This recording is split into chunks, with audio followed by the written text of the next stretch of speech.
Hepinize tekrardan merhaba arkadaşlar. Bugün sizler birlikte slime'ımı tanıtacağım. Yani slime oynayacağız birlikte. Hemen başlayalım.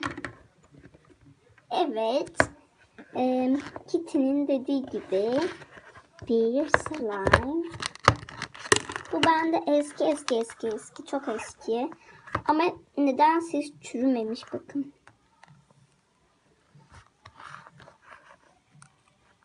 Çok güzel.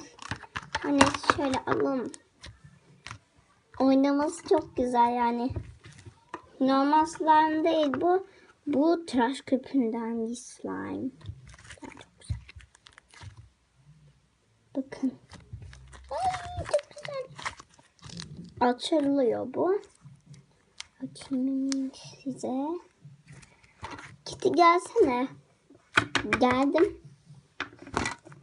Ay geldim LPS Filiz. Kısacası Filiz'le. Tamam. Şimdi Kitty bunun içine gir. Emin misin? Bana bir şey olmaz değil mi Filiz abla? Ya tabii ki de bir şey olmaz.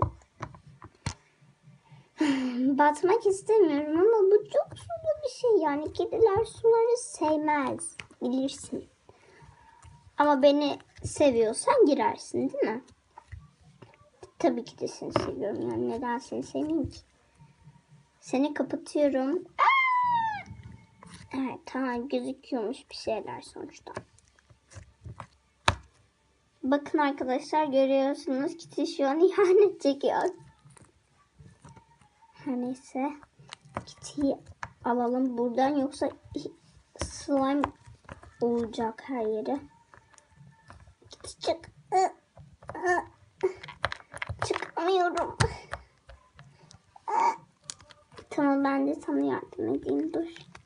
Kitty.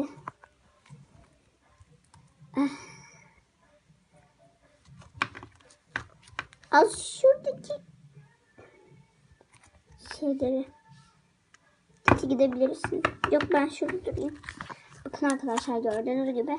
Mesela bunu yanlışlıkla diğer videoda sunum iniş demişim arkadaşlar. Özür dilerim.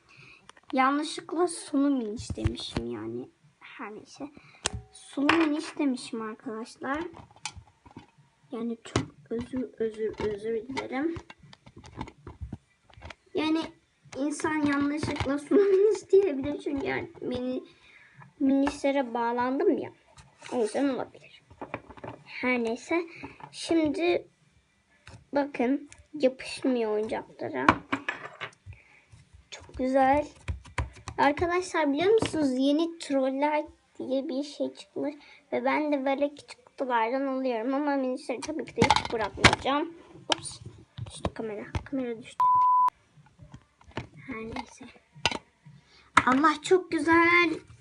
Yani sıkması çok güzel. Bakın arkadaşlar. Şöyle küçük bir şey ayırayım. Bakın. Yani çok. Oynaması çok güzel yani. Görüyorsunuz. Çok güzel, bakın. Kameraya yapıştı slime. Kamera düşüyor. Kamera düşmüyor. Düşmesem. Zaten. Her neyse, bakın arkadaşlar. Çok minicik bir şey. Siz de bunu yapmanızı tavsiye ederim. Çok güzel. Nedense MRP Luna hiç video yapmıyor, çünkü kanal kapattı demişti ama video yayınladı 3-4 tane. Ama sonra hiç duymuyorum. Özledim onu. Yani hep desteklerdi bizi ama artık gitti. Kimin suçuysa çok kızdım yani. Gerçekten o gün ağlamış gibi oldum. Kesinlikle. İnsan kanal kapatınca yani üzülmez mi? Bakın. Işığa tuttum.